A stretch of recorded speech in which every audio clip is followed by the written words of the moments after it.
Mae gweithgareddau celf yn eich stafell dosbarth yn ffordd pen i gamp o sicrhau diddordeb y disgyblion a chefnogi eu lles. Mae defnyddio celf i ddysgu pob agwedd ar y cwricwlwm yn rhoi cyfle i athrawon wneud lle i fwy ohoni yn eu hamserlen.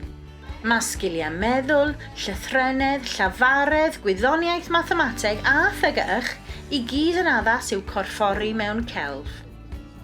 Dyna i chi hanes. Gallai eich disgyblion gychwyn ag edrych ar luniau o ben ddelwau Rhufeinig, ac wedyn trafod sut fath o bobl oedden nhw yn eu tyb nhw, a sut oedden nhw'n byw.